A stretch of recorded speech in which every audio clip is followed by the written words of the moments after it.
Hey everyone, it's me, Aaron. I'm Michelle. I had no idea how blue this hat was going to be until I actually put it on and got in front of the camera. It's no more bluer than my hoodie. Yeah, but you're not wearing it on your head. I actually look like I'm cosplaying Sonic right now. I just put the little tiny ears on there, I'm good to go. So it's actually very appropriate. Yeah, this is our post-Geek Out reaction for Sonic the Hedgehog, and I kept hearing all weekend long, this movie's actually really good. Like, I can't believe how good it is. Like, everybody kept saying, this movie's really good. And all I could think was, okay, is it good? Or is it that our expectations were so low after seeing that first trailer that just simply not crapping the bed seemed miraculous at this point? Is it good, or is it that Sonic fans, after so many years of so many bad games, don't know what good is anymore? It's like, real talk though, after they redesigned Sonic, I had a lot more faith in the movie. I had faith that it would be okay to look at. I had faith that I wouldn't be uncomfortable the entire time sitting through the film. But I still remember that these are the people who put out there the Gangster's Paradise trailer version, and I still remember the terrible jokes from that first trailer. I was like, yeah, all that stuff is still going to be in there. It does actually feel like they took time to go back and rewrite this thing, because after watching this, I gotta admit, this actually is not bad. I actually enjoyed this film. Yeah, so did I. I would even say that, yes, it is good. It's kind of around that same level as Detective Pikachu from last year. And I really kind of feel like we've now gotten to that point where you can't say anymore there aren't any good video game movies. I think that we actually do have enough actual good video game movies that you can say, yeah, like the curse is kind of broken now at this point. There still hasn't been a great video game movie. There still hasn't been that one that's just like, oh, yep, this is it. We finally cracked the code. But it's like, you know what? We've gotten good enough. We're getting there. We can enjoy these films now. This is all right. Like, it's okay. Like, you can't go around and say there aren't good video game movies anymore. It's like, okay, we actually finally did it. That being said, I'm still not coming in here and saying like, oh, this thing, it actually is really amazing. You know what this movie is?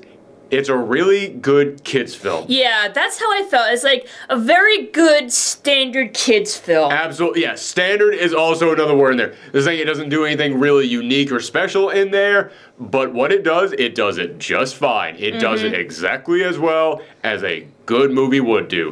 That was a terrible sentence. I don't know where I was going with that sentence when I started it. But yeah, it's like, you know what, this is like a basic children's film, but it's done well. Yeah.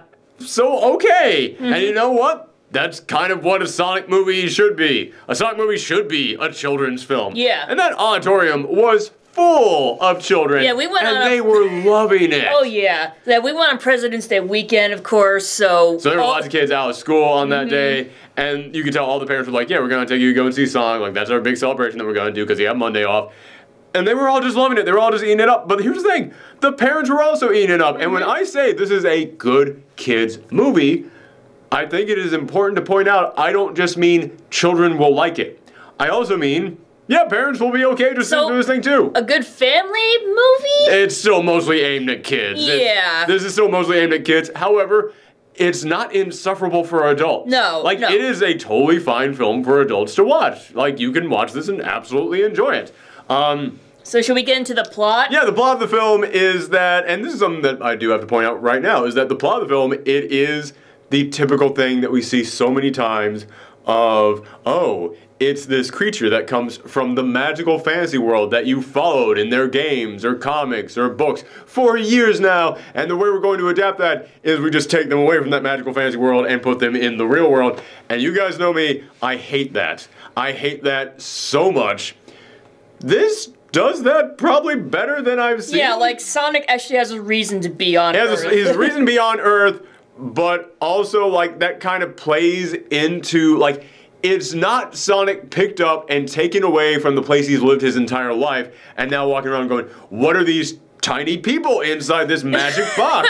How do I get... It's not your hero looking like a total dumbass the entire time. No, Sonic got taken from his home and put on Earth when he was a tiny baby, so he's actually grown up on Earth, but he doesn't really like associate with people. He has to live in secret, so he knows everything about Earth. He is, for all intents and purposes, an Earthling. But, you know, he is still, like, separated from everybody else who lives on Earth. And it's like, okay, that's actually a good way to do that, because then, as I said, you don't have to sit through the insufferable, oh, what is this thing that you humans have here? Why is music coming from this box here? You don't have to sit through any of that crap. So good.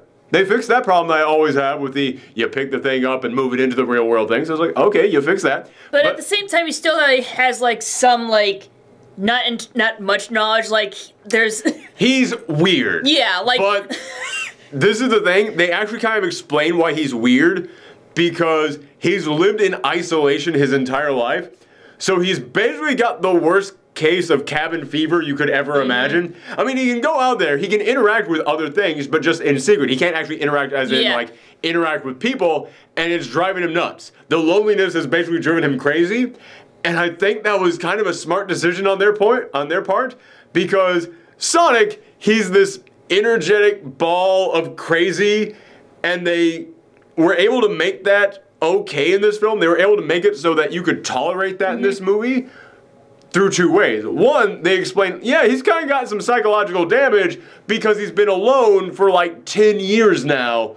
That's gonna cause anybody to go a little bit nuts. And it's like, okay, yeah, I can now look at the way that Sonic behaves and I can understand. But also, they really do kind of drive it home. This guy's a teenager. Like, when you play the Sonic the games, you don't ever stop and think about how old these characters are. I'm sure that in, like, the bios, it actually says somewhere, like, oh, Sonic is this many years old.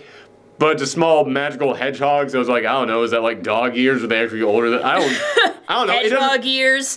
Yeah, it doesn't matter. You never stop when you're playing the games and actually go, how old is Sonic? And does that actually like line up with the way that he's behaving here? And here, they actually do like drive home. Yeah, he's like 13, so when you see him with his rad dude attitude, it's like, yeah, okay, he's a hyperactive teenager. All right, that kind of fits. I can buy that. He's a hyperactive teenager who suffers from massive loneliness and doesn't know how to actually interact with other people. Okay, that actually explains Sonic's attitude. That actually explains Sonic's personality. Another thing that I liked is, like, that usually annoys me in movies is, like, the characters always talking to themselves so they can explain things to the audience. Yes. But it works here because he is alone, so he has no one to talk to except for himself. He's basically talking to himself. Yeah, again, it really does fit. It's amazing how many things in this film that when I look at on paper, I go, oh, these are all the things that I hate in movies.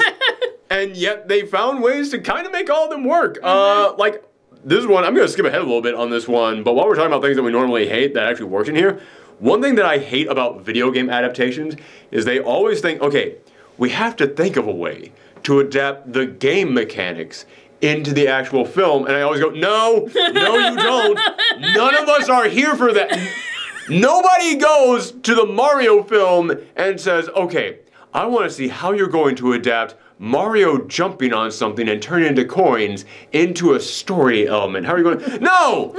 We go there and go, how are you going to adapt the characters of Mario and Luigi into a film? And how are you going to adapt Bowser kidnapping Princess Peach and the idea of plumbers going and that's what we want to go and see. That's what we want to go and see in this thing. And it seems like so many video game movies are like, okay, well, the game mechanics, that's the actual important thing. That's what we want. No, the game mechanics are why we play the game. The characters, the plot, that's what we want to see adapted into a movie because we want to see how that gets done. They actually found a way to adapt the idea of Sonic has to collect rings, and when he gets hit, he has to collect all those rings back up. They found a way to adapt that into a plot point, and it works. Well, like 100, like when it gets to that scene where he like gets hit, all the coins go everywhere, he has to gather them all up and went, I see what you just did there. That's insanely smart. I'm impressed. I got no notes on that scene. Although there are some Sonic games where like the rings actually are like portals to different worlds. Yeah, I brought that up in like an earlier video that I did when I was talking about, I was like, why the fuck what? Why are they portals? But then I was like, oh yeah, that actually is like a thing in some like the bonus levels and stuff where you go through the ring at the end. Yeah. Okay, I get it. However, that's not what I'm talking about. I'm not even talking about that part. I'm talking specifically about there's like one scene in there where they actually have the whole, he gets hit, rings go everywhere, he has to gather them all back up afterwards. And I just looked at it and went, oh my god, you actually came with a reason why he has to gather all those back up and why that's really important, why they would be dropped everywhere when he gets in. Oh, wow. wow, I'm impressed by that. You didn't need to do that. You didn't need to have the rings in here at all. I mean, they make jokes in here about how his human friend Tom, he is called the Donut Lord because he's a cop, so he eats donuts. And it took me like halfway through the film before I went, oh my god, donuts are rings. I get it now. I see. You could have just left it at that. You could literally have like left it at that and just been like a small thing for the audience to go, oh, rings. I get it. Nice. But wow, they actually like, it's such a small thing and I'm hitting on it so hard. I'm talking about this longer than it's actually covered in the film. But I can't stress enough how impressed I am that they actually did the thing that I hate in video game movies in a way that actually made me go, you know what, I gotta give you that one. Gotta give you that one. But yeah, he has, Sonic, he's lonely. He ends up one night just kind of having like this little bit of a breakdown, and it causes like all his energy to go out, and it causes a power outage. You see that in all the trailers. And so the government wants to investigate it, so they get Dr. Robotnik, who everybody except for like this one guy on the board is like, no, not that. No. No, not that guy. Well, the one guy who actually likes Dr. Robotnik is like his little henchman, like Dr. No. I'm talking about the guy in the government building who's like, gentlemen, I think we need to get Dr. Robotnik. No, we're not gonna. Okay, I know that he's unconventional, but he's actually helped us out many times before, and like, everybody is like, that guy is insane. And then as soon as he pops up, it's Jim Carrey being Jim Carrey. Like, yeah. I mean old school Jim Carrey. I'm talking like when I was a kid, Jim like Ace Carrey. Ventura. Ace Ventura, like that level of Jim Carrey. And I'm kind of impressed that Jim Carrey was just willing to go with this. I'm kind of impressed that Jim Carrey was just so willing to just be like, yeah, okay, that's what you want me to do, I'll do it. Like, he's tried so hard he's tried for so long to be a serious actor. And he's been trying to avoid just being this goofy cartoon version of himself. And it was kind of refreshing to see him go back to being that goofy cartoon version of himself, which, in all fairness, it doesn't always work. There are times I was annoyed with it. However, I do have to remember when I loved Jim Carrey like that, I was a kid. So I'm sure that if I was introduced to that version of Jim Carrey as an adult, I'd probably be like, yeah, it doesn't always work. But you know what? The kids in that audience, they were eating it up, so yeah, it works. The only time in which I really had to wipe my finger at, though, is that there's one, like, dance number scene where it's supposed to be a montage of him studying one of Sonic's quills, and it's just him goofing off in the lab, and it really just feels like they were just like, okay, Jim, we just have to kill some time in here, just, you just have fun. Yeah, improvise. Improvise, stretch it out, like, there's a sequence in there in which he's dancing from a big VR machine. I just kept looking at it going, what's the point of any of this? It's like, don't you have a hedgehog to catch? Yeah, why? Shouldn't you be doing, like, actual work right now? What are you doing? Yeah, that was, like, the one part that I had to kind of wipe my finger at. Everything else I can kind of forgive, even when it didn't really work for me. But that was the one moment which I went, what? What's going on here? But yeah, I actually did kind of enjoy him. He didn't really feel that much like the Dr. Robotnik that I know. However, they did show this off in the trailers, in the very first trailer. This is clearly meant to be kind of like the origin story of that version of Dr. Robotnik, because you do see in the trailers there is a scene of him now, like, shaved head, big crazy mustache, the version that we know from the video games. But when you see him there at the end, like, I'm gonna, like, skip ahead by a little bit here, but again, you know this is coming. I looked at that and I just went, that's the Dr. Robotnik from the games. That's 100% the Dr. Robotnik from the games. And again, I normally hate that stuff where it's like, okay, this is going to be the origin of that stuff that you like in the games. Like, no, we can just get to the stuff we like in the thing. You don't have to give us the backstory. I'm kind of interested in seeing a sequel to this now to see that version of Dr. Robotnik. Yeah, it's crazy to me how many things in this movie actually worked when it's stuff that I normally would hate in other films, like product placement. Oh my gosh. I kept hearing before we going into this movie from so many people that there was just gratuitous Olive Garden placement. I kept hearing everybody bring up, yeah, it's just there's Olive Garden ads everywhere. And I went into this thing prepared for that. And early on, there is a joke about, it's not even really a good joke, but they just mentioned, like, oh yeah, I think something might be wrong with your phone. Could it be an app? And then Tom goes, the only apps that are on my phone are the ones that I came with. And the Olive Garden app. And then his wife goes, because when you're there, and then he goes, your family. And I went, ew, that's kind of gross. Oh, you just stopped to give the whole, like, you just stopped to give us the slogan right now? That's kind of rough. but everybody kept talking about how terrible the Olive Garden placement was. There's no other Olive Garden ads in here until the very end, and it comes back around as another joke. But that one actually works. Like that one, if you had not had that first Olive Garden joke in here, and you just had that one there, I wouldn't even have looked at that as product placement. I would have went, that's just a pretty good joke in there. That's actually like good setup, good delivery. All right, cool. All right, fine. Yeah, the product placement here is not nearly as bad as everyone said. It's just 2 jokes. One bad, one good. That's it. Yeah, I'm actually really impressed by that. So Sonic, he ends up having to, through a crazy series of events, he has to get to San Francisco, which is a nice little reference to the comics. Not comics, not cartoons, video games. Yes. I'm used to too many other things being adapted. But yeah, there's a nice little reference there to the video games, because if you ever played Sonic Adventure 2, you know the starting level of that is in San Francisco. However, they missed a great opportunity for, oh, you even know what I'm talking about. Yeah, in Sonic Adventure 2, that opening stage of him going through San Francisco is one of the most memorable Sonic stages ever, and at one point, he starts getting chased by a big 18-wheeler. Yes.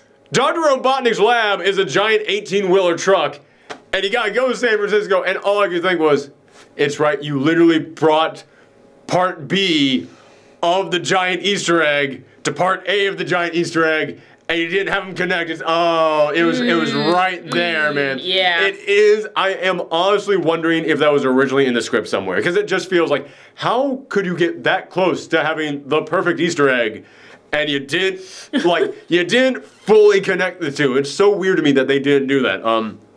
Although, there are some other pretty good Easter eggs in here, like Dr. Robotnik's little floating ship thing that he goes after Sonic in.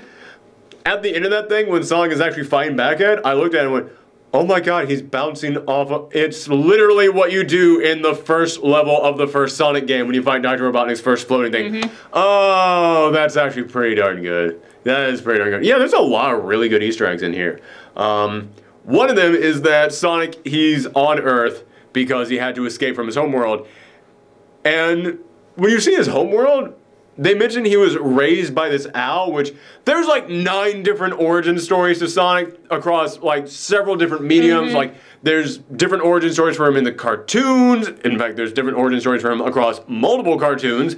There's different origin stories for him in the comic books. There's different origin stories for him in the various different video games he's been in. So I don't know if the owl raising him that we see in the beginning of this film is actually from any of that. As far as I can tell, no. Yeah. The only other owl I could think of was like the crazy old owl from the animated movie. Oh, I don't even remember that one. The one who was wearing Sonic's favorite clothes, even though Sonic doesn't wear clothes. I don't remember that at all.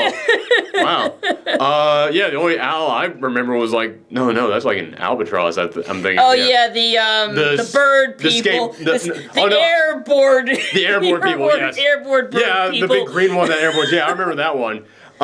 But you do actually see, like, at the very beginning of this, like, you see he's being raised by this owl, this wise old owl creature. And I kept looking at that going, I don't know that from any of the Sonic lore. It's weird to use that phrase, but Sonic actually has a rich, deep lore behind him.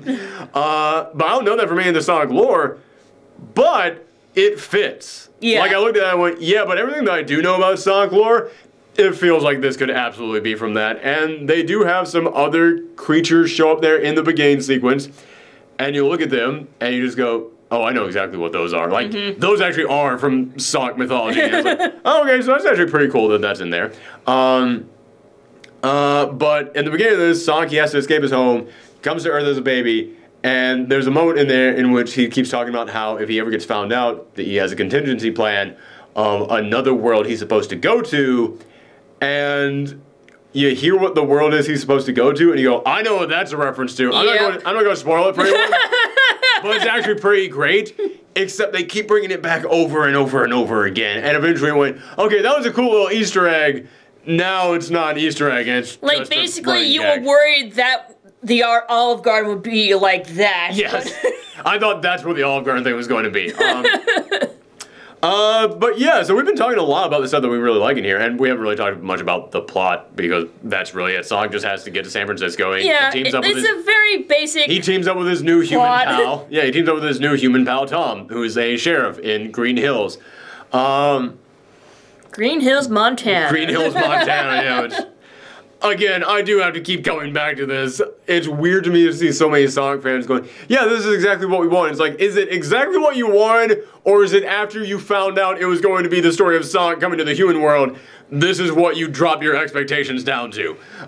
Because I think that a lot of Sonic fans weren't going into this hoping they'd be pairing up with, you know, Cyclops and driving around the country.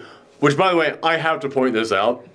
I think the reason why I am so okay with this being that plotline that I hate so many times of the, we take the fantastical creature and take them from the fantasy world that you know and drop them in the real world, I think the reason I am so okay with that is because, as we said, it's not doing the whole, oh, Sonic doesn't know anything about Earth thing. But it's also because, I gotta admit, James Marsden is insanely charismatic in this film. And I can't remember the last time I said that. And I went into this thing feeling bad for James Marsden, like, oh, dude, yeah, you're now just, you've just been turned into, like, the CGI animal's best friend. Like, that's just all that you are now. Like, you were that in this film, you were that in Hob, you were Cyclops at one point, you were about to go off and have, like, a big career, and now, like, this is all you got. Oh, man, so they give him some really good lines, and you're like, it's weird that in the film, with Jim Carrey, and I can't remember the name of the guy who plays Sonic, but he's a really famous comedic actor as well. Then a film with those two guys in it, the most laughs I got were from James Marsden, the eternal straight man.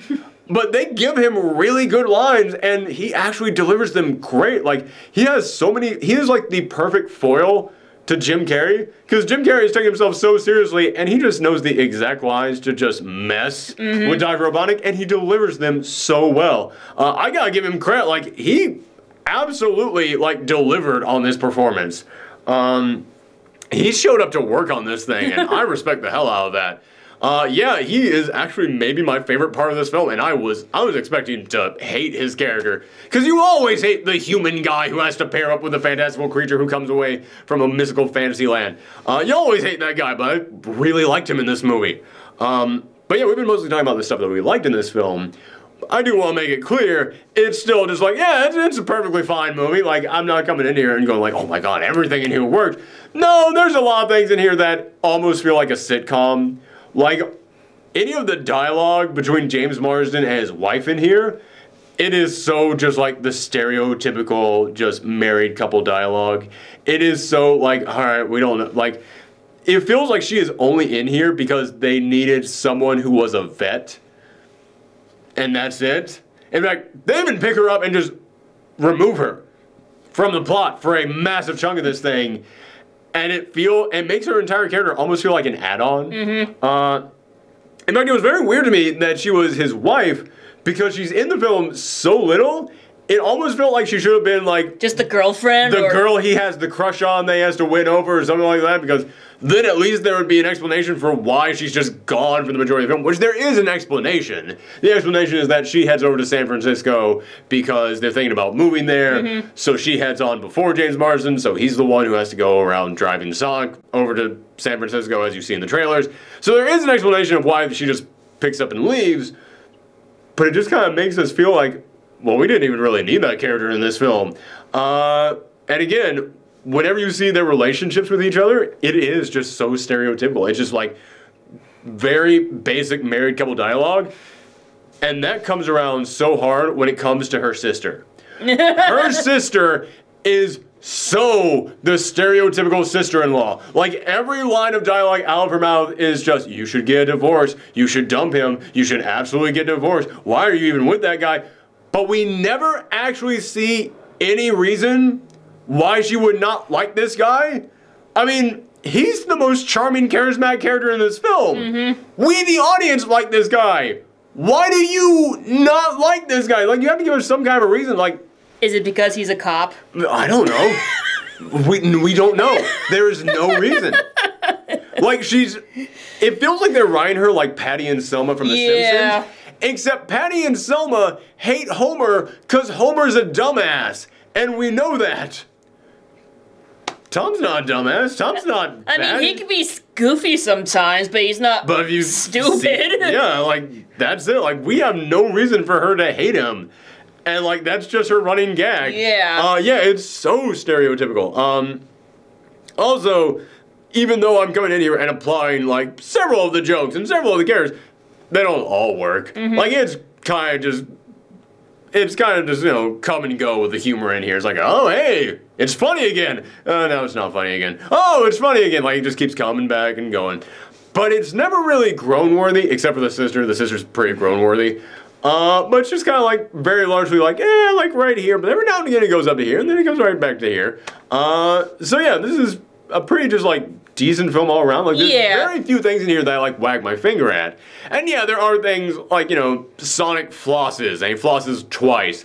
But it's a movie. No big deal, honestly. It's like, just get over it. Just deal. Deal. Yeah, it's like, I've heard so many people like bringing that up as like, oh god, that was terrible. It's over in like 5 seconds. Just deal with it. Just suck it up and get through the scene.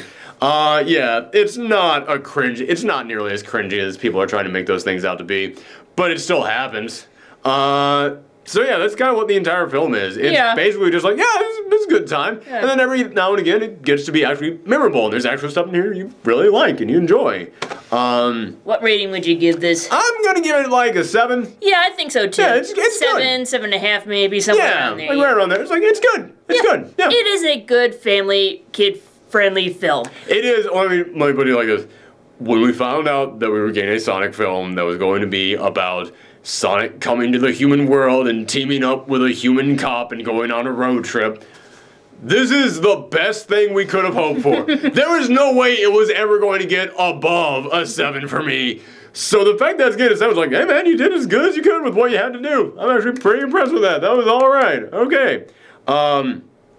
So let's get into the spoiler stuff in here. Because I already covered it a little bit simply because they did cover it in the trailers. Yeah. But I do want to talk about at the end when you get Dr. Robotnik there on the mushroom planet. He gets like bounced away into the mushroom plant, and you see him with like the big goofy mustache, and he's now talking to a stone like he's Wilson from Castaway.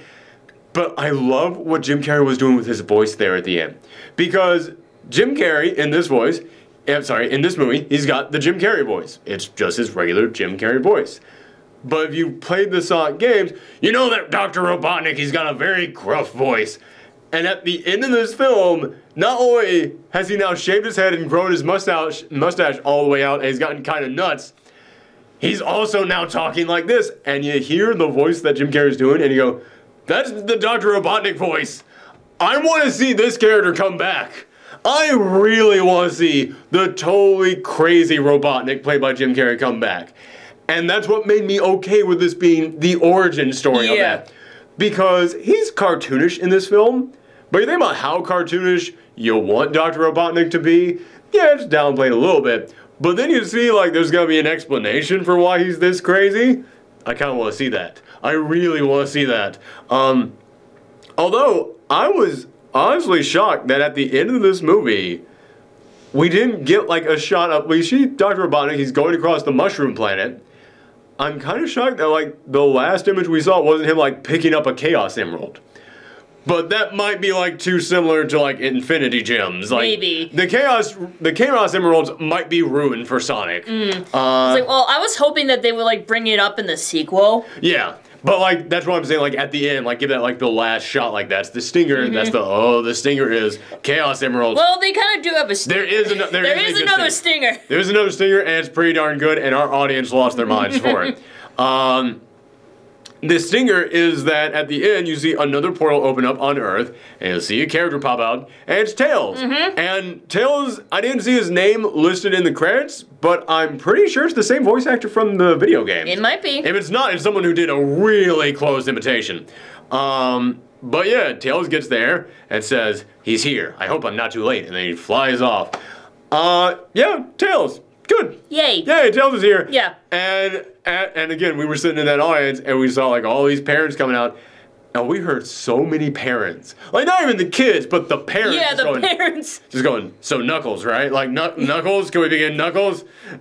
Did you come here for your kid or did you just bring your kid along? Like what happened here? Because those parents were clearly fans. Yeah. Yeah, the parents were the ones like, okay, so yeah, like Tails is great and all, but Sonic and Knuckles, Sonic 3, that's the one that raised me. That's the one we gotta get in here. Well, I feel like Knuckles will be in like the third movie. The third one? Yeah, Yeah, that's and exactly thus the trilogy will be complete. It feels like it, yeah. Although, if you're going to be like introducing one Sonic character in every single film, I'm just sitting here like, I don't think you know how many Sonic characters there are. Yeah, like if they just stick with like the main three, I'll be fine. Yeah, but then again, I'm like, well, Amy would be really good in there too. And we already got the hint at the very beginning of this thing. I didn't spoil it in the first part, but we see the owl being chased down and Sonic has to escape.